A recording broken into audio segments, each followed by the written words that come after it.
지난 그 한미 정상회담 때 깜짝 나왔던 그 핵 추진 잠수함 관련된 얘기인데 우리로서는 분명히 성과적인 분명히 있을 겁니다. 하지만은 중국 입장은 또 다를 수 있을 것 같아요. 네, 그래서 맞습니다. 이번 한미 정상회담 거치면서 중국으로부터는 어떤 좀 반응을 이끌어내는 게 우리로서는 좀 의미가 있을까? 어떻게 예상하시나요?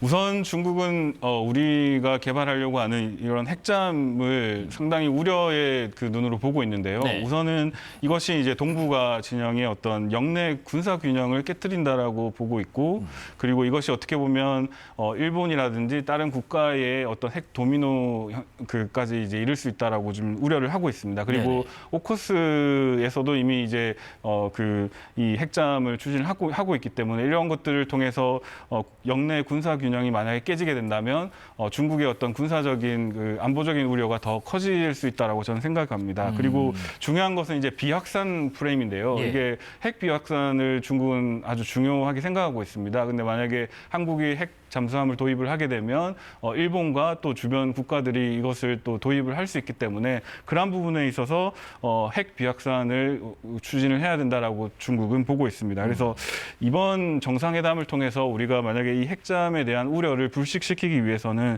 가장 중요하게는 이 핵잠의 의도가 무엇인지, 핵잠을 저희가 도입하려는 이유가 무엇인지를 중국에 명확하게 각인시키는 것이 중요하다고 생각합니다. 네. 그래서 저희 입장에서는 이 핵잠이라는 것이 중국을 견제하는 수단이 아니라 북한의 어떤 핵 도발을 견제하려는 그런 이 명확한 목표를 우리가 좀 인식시킬 필요가 있다라고 저는 생각합니다.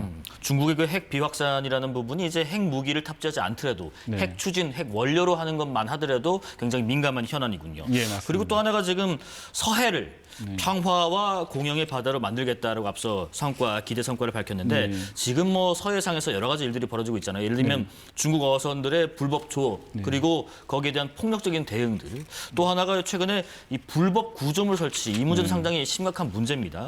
그런데 강력한 한미 동맹을 축으로 하는 우리나라가 중국을 압박하는 수단인 인도 태평양 전략도 함께 하고 있잖아요. 이런 와중에 평화와 공영을 화두로 올린다는 부분은 어떤 보관을 가지고 이 내용을 성과로 예상하고 있는 걸까요? 우선 그 서해의 불법 구조물과 이제 불법 조업 단속이라든지 이런 문제는 상당히 한중간에 이제 이슈가 되고 이제 민감한 문제입니다. 이것이 그렇습니다. 잘못하면 이제 다른 어떤 협력 문제에 있어서도 부정적인 영향을 미칠 수 있기 때문에 우리 정부도 상당히 조심히 이 부분을 조금 다루려고 하는 그런 의도가 있는 것으로 알고 있습니다. 그런데 우리는 일단은 한미 동맹을 기조로 해서 이제 인태 전략을 적극적으로 이제 추진을 하고 있기 때문에 인태 전략에서 중요한 것이 이제 서해를 비롯한 이제 공해상에서 이제 자유항행입니다. 그래서 그리고 이제 이 부분에 있어서 현상 변경을 우리는 원하지 않기 때문에 중국이 이렇게 행동하는 어떤 불법 구조물이라든지 그런 어떤 부분들은 어떻게 보면 상당히 이제 회색지대 전략이라고 할 수 있습니다. 이 부분을 만약에 우리가 방치를 하게 된다면 우리 국익에도 큰 손해를 미칠 수 있습니다. 그래서 우리가 이 부분을 너무 민감하게 또 너무 확대 해석해서 이렇게 할 필요는 없겠지만 좀 초기에 이 부분을 좀 적극적으로 대처를 하고 또 비례적인 대처라든지 아니면 다양한 방식을 통해서 우리도 회색지대 전략을 통해서 중국의 어떤 이런 전략을 조금 형해화하고 무력화시킬 필요는 있다라고 저는 생각합니다. 예, 이 대통령은 어제 방중 첫 공식 일정으로요. 중국 현지 동포들과 만찬 간담회를 가졌습니다. 그리고 오늘은 한중 비즈니스 포럼에 참석했는데요. 한중 경제 협력의 새 항로를 찾아야 한다라고 강조했습니다. 글로벌 경제 통상 환경이 더 이상 과거와 같이 정해진 항로를 그대로 쉽게 따라갈 수 있는 상황은 아닙니다. 기술은 빠르게 방향을 바꾸고 있고 또 공급망은 조류처럼 예측하기 어려워졌습니다. 과거의 관성에만 의존하면 중요한 전환점을 모르고 지나칠 수도 있을지 모릅니다. 이제 새로운 항로를 향해 가야 합니다. 늘 망설여지기 마련이지만 방향을 바꾸지 않으면 새로운 길은 끝내 찾아낼 수 없을지도 모릅니다. 한중 교육은 3천억 불 수준에서 정체되어 있고 그렇기 때문에 새로운 항로 개척이 또 새로운 시장 개척이 반드시 필요합니다. 이번 방중에 또 우리나라 4대 그룹 총수를 비롯해서 200여 명의 경제 사절단도 함께 갔더라고요. 그렇다면 지금 이재명 대통령이 언급한 이 새로운 항로 개척, 또 새로운 시장 개척, 어떤 돌파구를 좀 예상할 수가 있을까요? 우선 제 생각에는 네. 그 한중 무역이 상당히 지금 수교 이래로 비약적으로 발전은 했지만 예. 최근 들어서 특히 이제 한중 간의 경쟁이 극심해지고 있는 그런 상황입니다. 특히 이제 첨단 기술이나 아니면 반도체 분야, 아니면 자동차 분야 이런 특정 산업 분야에서 어떤 우리의 제품이 중국에 수출되는 어떤 비중도 줄어들고 있고, 그리고 원래 저희 한국에서 이제 수출되는 다양한 이제 중간재 제품이라든지 아니면 이런 것들이 중국이 이미 이제 국산화를 했기 때문에 그런 부분들을 감안을 할 때 한중 무역의 발전 여지가 상당히 좀 제약 요인 속에 있다라고 저는 판단이 듭니다. 그래서 네네. 이러한 부분들을 극복하기 위해서는 우선 가장 중요한 것은 중국의 어떤 내수 시장을 개척하는 것입니다. 중국은 거대한 내수 규모를 가지고 있습니다. 인구 규모뿐만 아니라 그 중산층 규모도 엄청나기 때문에 우리 기업들이 중국을 단순히 어떤 그 반도체나 자동차 수출 대상으로만 여기는 것이 아니라 다양한 소비재 제품을 중국에 어떤 수출하는 그런, 그리고 중국에서 아직 개척되지 않은 다양한 그 내수 시장, 특히 이제 서부 지역이라든지 아니면 그 남방 지역이라든지 이런 지역에서는 우리 제품들이, 우리 소비재 제품들이 아직까지 많이 진출하지 못했습니다. 그래서 예. 제 생각에는 우리의 어떤 새로운 어떤 방향이라든지 이런 것들은 중국을 무작정 어떤 중간재나 이런 어떤 공업 제품을 수출하는 그런 어떤 국가로 생각하는 것이 아니라 네. 중국의 거대한 내수 시장을 겨냥을 해서 중국의 어떤 소비자들이 좋아하고 원하는 그 수요의 니즈에 맞춰서 우리가 다양한 어떤 그 소비재 제품들을 중국에 수출하게 된다면 기존의 이제 최근에 벌어졌던 여러 가지 이제 한국의 어떤 대중무역 적자 부분, 이런 부분들을 조금 개선할 수 있는 그런 방향이 생기지 않을까 하는 그런 생각이 듭니다. 중국의 내수 시장을 한번 노려보는 부분이 좀 돌파구가 될 수 있을 것이다라고 예. 한번 전망해 주셨습니다. 자, 이렇게 하지만 정상회담을 앞둔 국제 정세가 좀 복잡해졌습니다. 이 대통령의 방중 직전에 미국은 이 베네수엘라를 공습해서 니콜라스 마두로 대통령을 미국으로 압송했는데요. 이 베네수엘라와 중국은 2000년대 초에 차베스 집권 이후에 관계가 급속히 가까워졌습니다. 특히 베네수엘라는 미국 제재를 피해서 대체 후원자가 필요했고, 중국은 중남미에서의 미국의 영향력을 견제해야 했습니다. 이 과정에서 베네수엘라는 석유는 많지만 현금과 기술이 부족했고, 중국은 안정적인 에너지 확보가 관건이었습니다. 그래서 이념적으로는 반미라는 공통 분모로 실제로는 석유와 돈의 거래가 양국 간 핵심 요소였는데, 마두로 대통령의 압송 군사작전 과정을 잠시 보겠습니다. 미국 현지 시간 2일 밤에 트럼프 대통령의 작전 개시 지시로 미군이 수도 카라카스 일대의 공군기지를 포함한 주요 군사기지를 타격하고, 이후에 미 특수부대가 은신처를 급습했고, 이 마두로 대통령 부부를 생포했습니다. 즉각 미 해군 함정을 통해서 쿠바 해군기지를 경유했고요. 그리고 뉴욕 공군기지에서 브루클린 메트로폴리탄 구치소 수감까지 그야말로 일사천리로 작전이 진행됐습니다. 마두로 대통령은 곧 미국 법정에 설 예정이고요. 일단 이 사태와 관련해서 중국 외교부가요, 강력하게 규탄을 했습니다. 미국의 베네수엘라 대통령 체포는 중국에게 대체 어떤 메시지를 주기를 이렇게 강력 규탄하는 입장인가요? 중국 입장에서는 예. 미국의 행위는 이제 패권적인 행위라고 일단은 비판을 하고 있고요. 그 이제 이유 중에 하나는 어떤 주권 원칙을 침해하고 있고, 그것이 어떻게 보면 유엔 헌장을 위반하는 그런 행위다라고 이제 비판을 하고 있습니다. 네. 중국은 이렇게 미국의 어떤 침공 행위를 비판하면서도 이것을 활용해서 중국이 주장하는 어떤 세계 질서, 중국이 그리는 세계 질서를 정당화하는 그런 어떤 수단으로 이 비판을 사용을 하고 있습니다. 네. 중국은 어떤 미국 중심의 그런 자유주의 세계 질서나 혹은 미국 중심의 어떤 당극 질서 대신에 그 일부 국가들이 이제 극을 이루는 그런 다극 세계를, 다자주의 세계를 꿈꾸고 있습니다. 그러한 부분에 있어서 미국의 이러한 침공 행위는 분명한 어떤 그 국제 규범의 붕괴다라고 이제 비판을 하고 있고요. 그래서 자신들이 주장하는 어떤 이런 다자주의와 이런 다극화가 정당한 어떤 세계 질서라는 사실을 이제 강조를 하고 있습니다.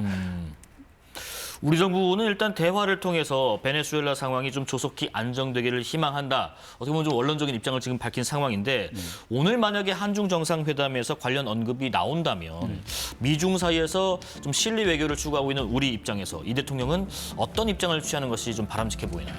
우선 중국은 이번 정상회담에서는 아마 이런 그 베네수엘라 문제를 가지고 직접적으로 미국을 비난하지는 않을 겁니다. 네. 예, 중국의 어떤 외교적인 방식을 보면 이런 특정한 사건을 놓고 직접적인 비난보다는 간접적인 어떤 비난이나 혹은 원칙적인 담론을 많이 펼칩니다. 그래서 이번 정상회담에 만약에 이 메시지가 나온다면 냉전 사고에 대한 어떤 비판 그리고 일방주의적인 어떤 패권에 대한 어떤 비판 물론 이것은 우리가 알기에는 당연히 이제 미국을 겨냥한 것이겠죠. 그런데 중국 입장에서는 이것을 직접적으로 비난하기보다는 간접적인 방식으로 아마 비난을 할 수도 있을 것입니다. 이런 부분에 있어서 우리는 그 특정 국가를 편들기보다는 그럼에도 불구하고 우리가 한미 동맹을 기반으로 하고 있기 때문에 어떤 중국이 주장하는 어떤 이런 다자주의나 다극화에 적극적으로 동조할 필요는 없다라고 저는 생각합니다. 예, 그리고 우리 입장에서는 이런 베네수엘라 침공 문제에 있어서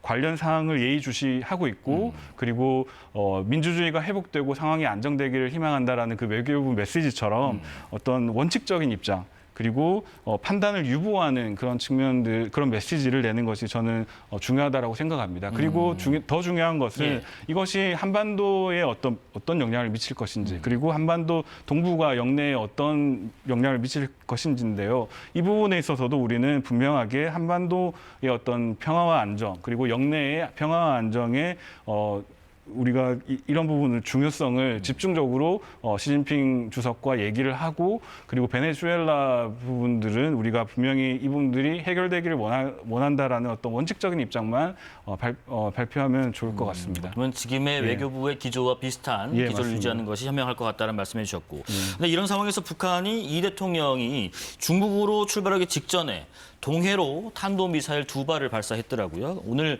김정은 위원장이 극초음속 미사일 시험이었다라고 지금 밝혔는데 이 도발 같은 경우는 시점상 한중 정상회담에 대한 경고 메시지인가요? 네, 맞습니다. 일단은 북한 입장에서는 한중 간에 이제 어떤 의제가 나올지 모르겠지만 일단 만약에 한반도 비핵화라는 문제가 나오게 되면 북한은 이 부분을 거부하고 있습니다. 그래서 이러한 것들의 경고성 어떤 조치로서 미사일을 발사한 것으로 저는 생각이 듭니다. 그리고 한국과 중국 정상의 어떤 반응을 조금 탐색하는 차원에서 이런 도발을 하지 않았나 하는 그런 생각이 듭니다. 그리고 북한 입장에서는 지금 이제 작년에 9월 3일 전승절 이래로 북중 관계가 회복이 되고 있고 그리고 시진핑 주석의 어떤 적극적인 후원과 지지를 지금 받고 있습니다. 그러한 상황에서 만약에 한중 정상회담에서 다시 한번 비핵화 의제가 나오게 된다면 북한 입장에서는 상당히 난감한 입장일 것입니다. 그래서 그런 부분에서 우리는 비핵화 의제를 거부한다라는 그런 분명한 메시지를 이번 도발을 통해서 보여주려고 하는 것입니다. 그리고 두 번째는 북한이 한반도 문제를 우리가 주도하겠다라는 어떤 존재감을 보여주는 측면에서 이번 도발을 시도를 했다라고 저는 생각합니다. 이게 한중 관계나 아니면 한중 회담을 통해서 이런 어떤 비핵화 문제나 아니면 한반도 문제를 해결할 수 있는 것이 아니라 북한 자신이 스스로 결정하는 어떤 그런 어떤 문제들이 우리가 이 부분들을 주도해 나갈 때 이 문제가 해결될 수 있다라는 것을 보여주기 위해서 이번 도발을 했다라고 저는 생각합니다. 그리고 마지막으로 제 생각에는 이번에 그 베네수엘라 트럼프의 군사작전을 통해서 보여주는 어떤 메시지를 북한도 인식을 하고 있었을 것입니다. 그래서 북한 입장에서는 트럼프의 어떤 이런 군사작전이 만약에 베네수엘라가 핵 보유국이었으면 트럼프가 과연 침공했을까 하는 그런 아마 생각을 했었을 겁니다. 그래서 북한 입장에서는 자신들이 지금 추구하고 있는 핵 보유국 어떤 정당화 그리고 핵 고도화 정책들이 이번 사건을 통해서 아주 정당화하다라는 것을 보여주기 위해서 이번 도발을 했다라고 저는 생각합니다. 역시 핵을 가져야만 하는 이유를 베네수엘라 사태를 통해서 보라라고 북한 입장에서 생각할 수 있다. 반대로 이번에 그 베네수엘라 사태 자체가 단순히 뭐 해안 일대를 봉쇄하거나 이런 게 아니라 직접 들어가서 목표를 타격하고 축출을 했단 말이죠. 네. 그런 것을 봤을 때 어떤 형태로든 미국이 북한을 군사적으로 압박할 가능성도 있는지, 만약 그렇다면 오히려 미북 간, 북미 간의 대화나 협상 가능성이 조금 더 열릴 계제가 있어 보이는지 어떻게 보세요? 제 생각에는 네. 이제 미국의 안보 전략이 이제 작년에 나온 그런 문건에 의하면 이제 네. 서방구 위주로 이제 재편이 되기 때문에 이 인태 전략과 그리고 한반도 그리고 이 동북아 지역에서는 어떻게 보면 동맹의 역할을 강화할 것으로 보고 있습니다. 네. 그런 측면에서 보면 이런 어떤 트럼프의 군사 작전의 의미는 결국은 북한도 상당한 위협을 아마 느꼈을 것입니다. 그럼에도 불구하고 북한은 어떤 이런 측면에서 이제 북미 협상을 통해서 이러한 부분들을 자신들은 이제 극복할 수 있다라고 지금 판단을 하는 것 같고, 그리고 그 시점이 언제가 될지는 모르겠지만 이 북미 협상은 비핵화가 의제가 아니라 핵 군축 협상으로 우리가 추진하겠다라는 분명한 의지가 있는 것입니다. 그런 측면에서 북한은 이번 군사 작전을 통해서 자신들에게 위협을 느끼겠지만 그럼에도 불구하고 미국의 어떤 안보 전략이 이미 좀 많이 바뀌었기 때문에 자신들은 그런 부분에서 어느 정도 안전지대이고, 그리고 앞으로 이제 북미 어떤 협상을 통해서 이러한 돌파구를 마련할 수 있다라는 그런 어떤 기대감이 있는 것으로 저는 생각합니다. 마지막으로요. 이제 중국이 이번에 베네수엘라 이런 사태 등등을 보면서 한반도 비핵화에 대해서 어떻게 보면은 북한을 좀 관리하면서도 한국에 대해서는 좀 중재자 역할을 하는 이런 부분에 대한 어떤 진전된 입장에 대한 기대, 이런 것들에 대한 노선 변화가 좀 있을 수도 있을까요? 일단은 제가 봤을 때는 중국 입장에서는 북한을 고려하지 않을 수 없습니다. 작년 이제 9월 3일 전승절 이래로 북한과 중국과의 관계가 밀착하고 있는 그런 상황에서 만약에 일방적으로 한국 편을 들게 되면 북한 입장에서는 기존의 시진핑 주석과 김정은 위원장이 해왔던 그런 어떤 약속들이 상당히 좀 취약해질 수 있기 때문에 제 생각에는 중국은 분명히 북한을 어느 정도 염두를 해두고 예.